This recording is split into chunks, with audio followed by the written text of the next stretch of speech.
भगवान तक पहुंचने की 9 सीढ़ियां हैं। भगवान तक पहुंचने की सीढ़ी जैसे छत में जाने की सीढ़ियां होती है ना, उसी तरह ईश्वर तक जाने की 9 सीढ़ियां हैं। उन 9 सीढ़ियों में पहली सीढ़ी क्या है? जोर से, जोर से। पहली सीढ़ी क्या है? अभी बताए इतनी देर से। क्या है? सुनना। पहली सीढ़ी क्या है? सुनना। क्योंकि आप रास्ते से जा रहे हैं और आपको कोई गाली दे रहा है और आपको लगा अरे मुझे गाली, आप भी खड़े हो, क्यों मुझे गाली दिया? उसने कहा हाँ तेरे को दिया, तू क्या कर लेगा? तो आपको गुस्सा आई, आपने 2-4 थप्पड़ जमाए और 2-4 थप्पड़ उसने जमाए और आपने जरा गुस्से में ज्यादा जमा दिया, खून आ गया, पुलिस आई, आपको लेके थाने चली गई। अब बताओ, यदि आप उसकी बातें सुनकर चुपचाप आगे बढ़ जाते तो मामला इतना बिगड़ता? दूसरों की गालियां आपको आपके लक्ष्य से भटका रही हैं। बोलो हाँ। मुझे जाना है और मुझे मैं किसी की गाली में उलझ गया तो मैं वहां पहुंच ही नहीं पाऊंगा जहां के लिए निकला था। ये बात सही है? इसलिए देखो कितनी गहरी बातें हैं। सुनना पहली भक्ति है। जिस लक्ष्य के लिए चले हो उस लक्ष्य के, जैसे आजकल के बच्चे कोई काम करते हैं तो लोग कहते हैं अरे तुम ना कर पाओगे, तुमसे ना हो पाएगा, ये तुम्हारी उम्र है क्या?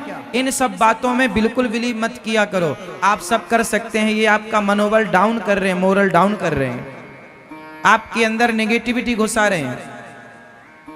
सुनेंगे और उलझेंगे तो उलझे रह जाए। इसलिए आपको सुनना है, सुनते हुए अपने लक्ष्य की ओर आगे बढ़ना है, प्रत्युत्तर नहीं देना। यहां सुनना है, बोलना नहीं। पहली सीढ़ी क्या है? जोर से। पहली सीढ़ी, यदि आप अपने सफलता के लक्ष्य में, आप अपनी कामयाबी के उद्देश्य से आगे चल रहे हैं तो उस उद्देश्य में भी आपको सुनना पड़ेगा। आप जाइए कोई बिजनेस कीजिए, उस बिजनेस में भी आपको खरी खोटी सुननी पड़ेगी और आप जवाब देने निकलेंगे तो कितनों को जवाब देंगे। इसलिए सुनते रहो, गलतियां हैं सुधार करो, आगे बढ़ो, उलझो मत। उलझेंगे, आपकी सास ने एक बात कही, आपने सुन लिया तो मामला सही है, और उसने एक कही और आपने सुना और तुरंत बोल दिया, मामला बिगड़ गया। इसलिए पहली सीढ़ी क्या है? जोर से। पहली सीढ़ी सुनना है, ना कि बोलना। हाँ या ना? चाहे आप रिश्तों को चलाइए तो सुनना पड़ेगा, बिजनेस चलाइए तो सुनना पड़ेगा, आप भक्ति के रास्ते पर चलेंगे तो सुनना पड़ेगा। इस संसार में ऐसा कोई रास्ता नहीं है जहां सुनना ना पड़े। ज्यादा माला लेके बैठ जाओ तो जमाना कहेगा बड़ी मीरा बन रही हो। सुनना पड़ेगा, है ना? 2 पैसे आप कमाने लग जाओगे बिजनेसमैन तो पड़ोसी कहेंगे बड़ा धन्ना सेठ हो गया है। सुनना पड़ेगा। हाँ भैया हो गए हैं, अब क्या करें, तुमसे उलझ जाएं? मेहनत कर रहे हैं तो 2 पैसे कमाएंगे, तुम्हारी तरह थोड़ी खटिया तोड़ रहे हैं। तो आप किसी भी फील्ड में जाओ, किसी भी लाइन में जाओ, आपको क्या करना पड़ेगा? शादी करके गई, गिलास टूट गया, नमक जरा दाल में ज्यादा हो गया, क्या करना पड़ेगा? सुनना पड़ेगा। सास कहे खाए बिना रह जाएगी बुढ़िया, बोले बिना नहीं। यही सीख के आई है अपने बाप के घर से। आदमी खाए बिना रह सकता है पर बोले बिना। इसलिए आपको क्या करना, कौन सा फंडा अपनाना है?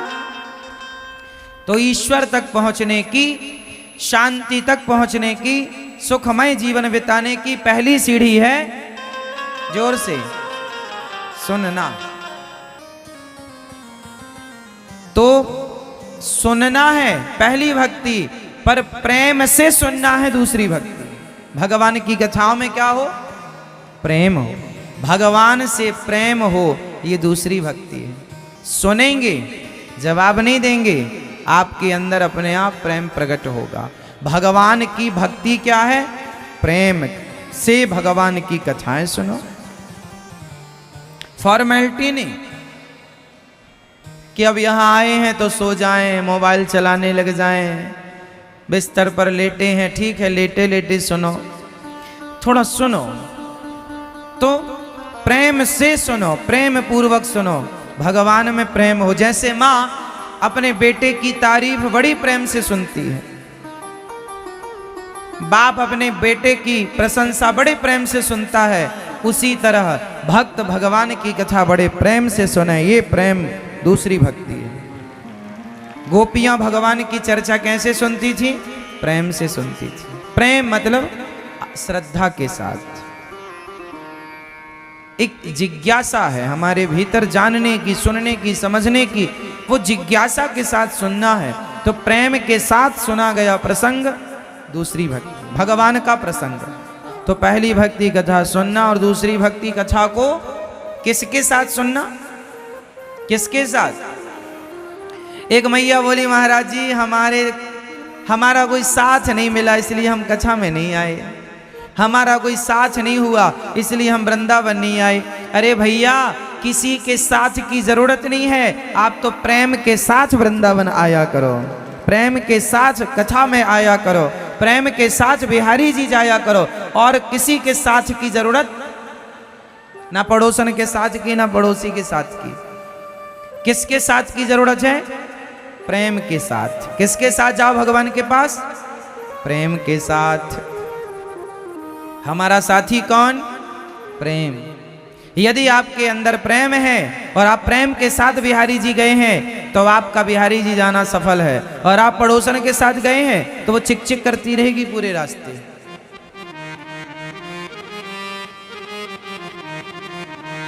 20 रुपए की चप्पल खरीदेगी और वहां गुम जाएंगी ना तो 2 घंटे तक ढूंढेगी और आपको भी घुमाएगी पीछे पीछे, ढूंढवाओ। तो पड़ोसी पड़ोसन के साथ जाने में झंझट, एकांत, अकेले चलो। किसके साथ जाएंगे? प्रेम के साथ। किसके साथ? प्रेम के साथ। तो आप लोगों के साथ प्रेम है कि नहीं? आप लोगों के साथ कौन है? प्रेम है या घृणा है? कुछ लोग ना घृणा के साथ चलते हैं, सबसे घृणा करते हैं, नफरत करते हैं। नहीं, सबसे प्रेम करिए, सबसे नफरत नहीं। आप घृणा के साथ कहीं नहीं जा सकते, लेकिन प्रेम के साथ सबके यहां जा सकते हैं। आप किसके साथ जाते हैं? घृणा के साथ। आप घृणा के साथ मत जाया करिए, नफरत के साथ मत जाया करिए, ईर्ष्या के साथ मत चलना, द्वेष के साथ मत जाना। ईर्ष्या, द्वेष, नफरत, ये सब इनका संग ना करना। हम किसका संग करेंगे? हाँ, दूसरे रहते मम कथा प्रसंग। दूसरी भक्ति भगवान की कथा प्रसंगों को कैसे सुनना? प्रेम के साथ। खूब प्रेम हो भगवान, सुनते सुनते आंखों में आंसू आ जाए, इतना प्रेम हो। भगवान की चर्चाएं, भगवान का चरित्र सुनते सुनते नेत्रों में आंसू आ जाएं, भगवान का नाम जपते जपते आंखों में आंसू आ जाएं, बिहारी जी का दर्शन करते करते आंखों में आंसू आ जाएं। ये प्रेम है। हाँ, गुरुपद पंकज सेवा तीसरी भक्ति अमान। तीसरी भक्ति क्या है? गुरु पद। पद मतलब क्या होता? गुरु पद पंकज सेवा। पद मतलब होता है चरण, पैर, पद। पद मतलब होता है पैर भी होता है, और पद मतलब फलाने पद पर हैं, प्रतिष्ठा को भी पद कहते हैं। लेकिन यहां पर है गुरु पद पंकज सेवा। गुरु पद, गुरु के चरणों की सेवा करना तीसरी भक्ति है। तो सेवा करना कौन सी भक्ति है मेरी मां? तीसरी। किसकी सेवा? गुरु की, पति की, माता की, पिता की। मतलब सेवा कह दिया तो सबकी सेवा हो गई, एक की नहीं। सेवा मतलब सबकी हो गई। आप गुरु की भी करो, माँ की। भाई पहला गुरु कौन है? भाई गुरु कहा ना तो गुरु मतलब माँ, क्योंकि हर बच्चे का पहला गुरु उसकी माँ चलना सिखाती है उंगली पकड़ के। तो हमारी पहली गुरु माँ, दूसरा गुरु पिता, तीसरा गुरु जिसने काखा गाघा पढ़ाया वो, और चौथा गुरु वो जिसने ईश्वर का साक्षात्कार कराया, ईश्वर के बारे में बताया समझाया, ईश्वर से प्रेम जिसने कराया वो आध्यात्मिक गुरु। ये सारे गुरु हैं, जिससे हम सीखें वो सब हमारे गुरु हैं। तो अपने गुरुजनों पर, अपने से बड़ों पर वो भाव, वो श्रद्धा रखना है और उनकी सेवा करना। तीसरी भक्ति है सेवा। खूब सेवा करो, समाज की सेवा, दीन दुखियों की सेवा। आपके आसपास कोई गरीब है, कोई गरीब बाप है, बेटी का विवाह करना चाहता है, तो आप भी उसके विवाह में उसके मदद करो। सेवा यही तो है कि आप उसकी बेटी के विवाह में आप उसकी हेल्प कर रहे हैं। जो आपसे बने, जितनी आपकी सामर्थ्य उतना करो, सेवा करो समाज की। ईश्वर ने तुम्हें दिया है तो तिजोरियों में ना बंद करो। तिजोरियों में तुमने ज्यादा बंद कर लिया तो बेचारा 2000 का नोट भी चला गया, उसे भी बंद कर दिया।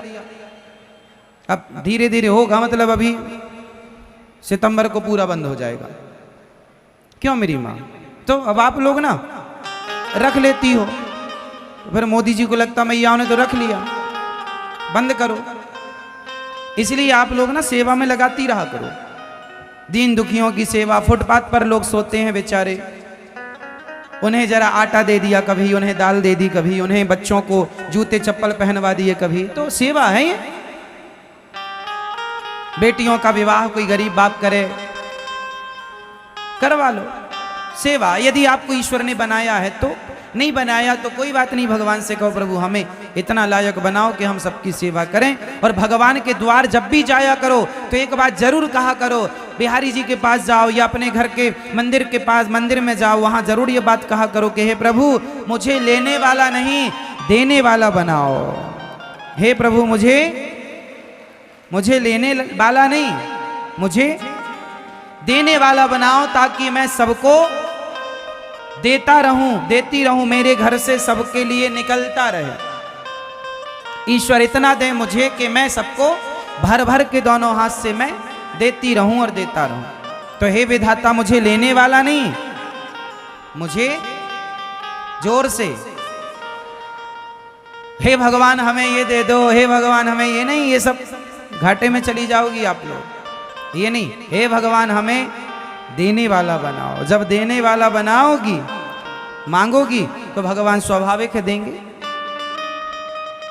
आप लोगों को मांगना नहीं आता ना तरीके से,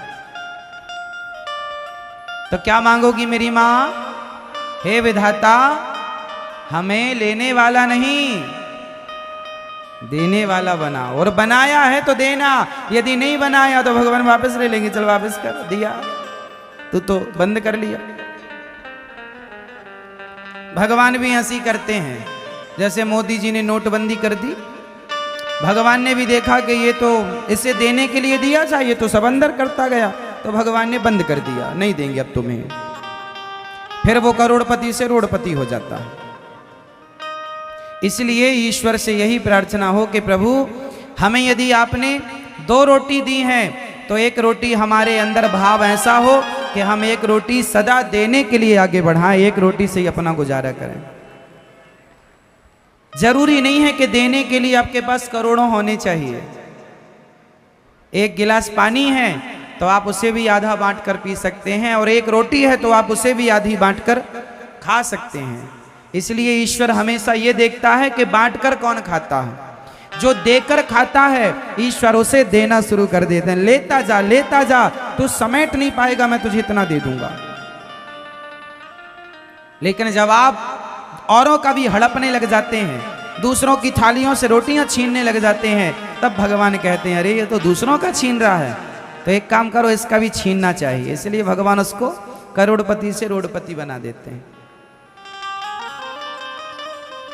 किसी का छीनोगे ना, तुमने किसी का छीना है तो तुम्हारा भी तो कोई छीनेगा। तुमने दूसरों के लिए गड्ढे खोदे हैं तो तुम्हारे लिए भी तो गड्ढा खोदेगा कि नहीं मेरी माँ? बोलो हाँ। तीसरी भक्ति है सेवा। भज सेवायाम धातु से भक्ति, सेवा ही भक्ति है, इसलिए सेवा किया करो।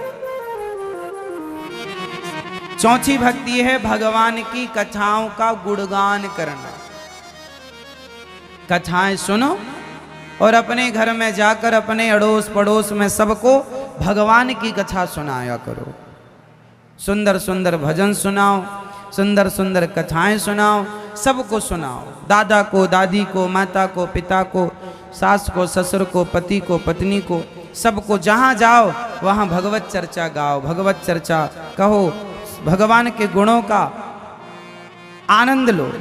किसका गुण सुनाने लायक है? अच्छा बताओ, किसकी कथा कहने लायक है, इंसान की या भगवान की? आपकी कथा कोई कहे तो आपकी कथा में क्या निकलेगा? दुख, झगड़ा, उसने ऐसा कहा, उसने ऐसा कहा। हमारी और तुम्हारी होती है व्यथा, और भगवान की होती है जोर से। तो हमें आपस में क्या सुनाना है? सुनाना चौथी भक्ति है। क्या सुनाना? गालियां नहीं, पंचायत नहीं, चुगली नहीं, कथा। जिस वाणी से भगवान की चर्चा, भगवान का नाम निकलता हो, वो वाणी पवित्र करने वाली होती है, औरों को भी और स्वयं को भी।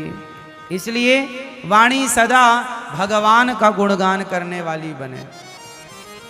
भगवान की भक्ति, भगवान का नाम जप करना, विश्वास के साथ भगवान के नाम का जप करना पांचवी भक्ति है। कौन सी भक्ति है? पांचवी भक्ति क्या है? विश्वास के साथ भगवान का नाम जप। जाप करने से मन एकाग्र होता है और नाम जप की बड़ी महिमा है। तुलसी का माला ले लो और जो मंत्र आपके गुरुजी ने दिया है, 10 मिनट का समय निकालो। समय नहीं निकालेंगे तो कैसे काम बनेगा?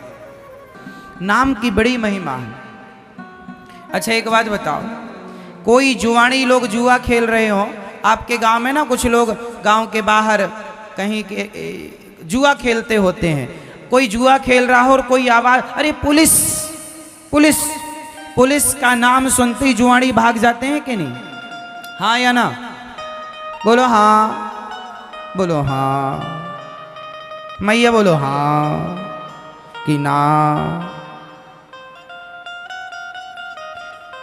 जुआ खेलने वाला व्यक्ति पुलिस का नाम सुनते ही भाग जाता है। सोचो कि जब पुलिस का नाम इतना पावरफुल है कि पुलिस का नाम सुनकर जुआड़ी भाग गए, तो पुलिस का नाम सुनते ही चोर भाग गए। चोर भाग जाते हैं ना, चोर उचक्के भाग गए, जुआड़ी भाग गए पुलिस का नाम सुन के। तो भगवान का नाम सुन के भी अंदर के जितने काम, क्रोध, लोभ, मोह के चोर बैठे हैं आपके भीतर, वो सारे भाग जाते हैं। नाम लेते ही अंदर जितने आपके भीतर चोर क्या है? काम, क्रोध, लोभ, मोह, ये सब चोरी से तो आते हैं, आपको परेशान करते रहते हैं। ये चोर ही तो हैं। तो ये चोर लोग भी भगवान का नाम लेते ही, इसलिए काम उन्हें नहीं सताता जो राम की शरण में है, क्रोध उन्हें नहीं सताता जो राम की शरण में है, लोभ उन्हें नहीं सताता। हनुमान जी के पास बताओ, हनुमान जी किनकी शरण में हैं? जोर से बताओ। हनुमान जी को काम सताता है?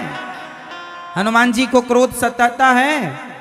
लोभ सताता है? लोभ, हनुमान जी के पास अष्ट सिद्धि नवनिधि के दाता सब है, लेकिन वो राम जी के चरणों में पड़े रहते हैं, कोई सुख नहीं। क्योंकि हनुमान जी समझते हैं कि राम से अच्छी, राम के चरणों से अच्छी कोई जगह नहीं है। इसलिए साहब भगवान के नाम का आश्रय लो। और हनुमान जी कितना नाम जप करते हैं बताओ? हनुमान जी कितना नाम जप करते हैं? हनुमान जी सोते जागते उठते, हनुमान जी सो जाएं तो हनुमान जी के राम राम से सीताराम सीताराम निकलता है, श्री राम जय राम निकलता है। हनुमान जी के अंग अंग से छाती फाड़ कर दिखाई तो सीताराम बैठे थे। तो नाम जप किया हनुमान जी ने तो हनुमान जी हो गए। नाम जप किया करो। विभीषण जी लंका में रह के नाम जप करता है सीताराम सीताराम, और आप लोग अपने घर में रह के बताओ नाम जप नहीं कर पाती हो। मैया मैया आज से नाम जप करोगी? कितना नाम जपोगी? जप लेना वही काम आएगा। हाँ, बेटा शमशान तक ले जाके फूंक के आ जाएगा, कोई काम ना आएगा, नाम ही काम आएगा। रख लेना राम नाम का धन। मीराबाई कहती हैं, पायो जी मैंने राम रतन धन। हाँ, सोना चांदी। मैया आपके पास सोना है चांदी है? बहू तो कह रही थी मेरे साथ बहुत गड़ा के रखी है। काम ना आएगा, गड़ा रह जाएगा सब। सोना चांदी हीरा मोती सब रह जाएगा, सब छोड़ना पड़ेगा। तुम पहने पहने मर जाओगी तो बहू उतार लेगी, क्या करे, उतारना ही पड़ेगा। हमारी माताएं मोटे मोटे चांदी का पाँव में पहनी रहती ना बेड़ियां, उतार दो जीते जी, वरना मरने के बाद काटने में पाँव ना कट जाए तुम्हारा।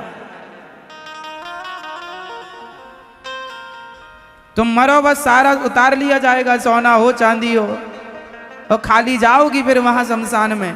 वहां कौन जाएगा? वहां राम नाम का धन जाएगा। धर्मानुगो गच्छति जीव ये कहा। पायो जी मैंने, मैया कौन सा धन साथ जाता है? जोर से, कौन सा धन? मैया बताओ मेरी माँ। राम नाम का धन साथ जाएगा, वो तो आपने जप किया ही नहीं तो क्या। इसलिए आज से ही माला लो तुलसी का, और मन लगाकर गुरु जी ने जो मंत्र दिया है श्रद्धा पूर्वक उस मंत्र का जाप करो। नाम जप करो तो सही, उस नाम जप का प्रभाव क्या है, अपने आप आपका अंतःकरण शुद्ध हो जाएगा, देखने को प्रभाव मिल जाएंगे।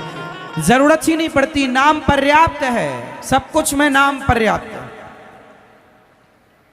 सब जगह नाम बहुत। हाँ मेरी माँ, हमारे भारत में इतने सारे डिपार्टमेंट हैं, लेकिन हर डिपार्टमेंट में यदि कोई मोदी जी का आदमी हो, विशेष खास मोदी जी कह के भेजें कि भाई मेरा आदमी है, तो किसी भी डिपार्टमेंट में कहीं भी चला जाओ, उसे कोई रोकने वाला है? बोल दो हाँ या ना, रोकेगा कोई?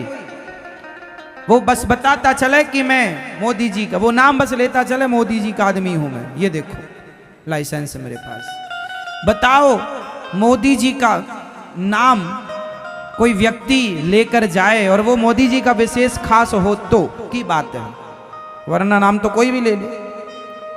तो सोचो कि एक व्यक्ति के नाम से संसार में कोई बंधन नहीं हो सकता, तो भगवान का नाम लेने वाले भक्त को भवसागर से पार होने में कोई बाधा, कोई बंधन हो सकती है? इसलिए भगवान का नाम कल्याणकारी है। भगवान की पांचवी भक्ति कौन सी है? मंत्र जाप मम दृढ़ विश्वासा, पंचम भजन सुवेद प्रकाशा। वेद कहते हैं कि ये पांचवी भक्ति है। विश्वास करो भगवान पर, जगत पर विश्वास ना करना, कर लोगे तो नुकसान उठाओगे। कर लो, कौन सा आपने किया नहीं है, देखा तो है करके, कर लो। किस पर करेंगे? भगवान पर विश्वास करेंगे। छठवीं भक्ति है बहुत कर्म करो, अपने अच्छे सारे कर्म करो, पर धर्म को ना छोड़ो। निरत निरंतर सज्जन धर्मा, अपनी सज्जनता ना छोड़ो। दुष्ट अपनी दुष्टता नहीं छोड़ता, तो सज्जन भी अपनी सज्जनता ना छोड़े। अच्छा एक बात बताओ, कोई हमें बहुत गाली दे, कोई हमारा बहुत अपमान करे, तो हमें भी क्या उसका अपमान कर देना चाहिए? क्या हमें भी उसको पलटकर गाली दे देना चाहिए? क्या ये समाधान हुआ? क्यों? जब आपको कोई गाली देगा बहुत सारी, तो आप क्या करेंगे?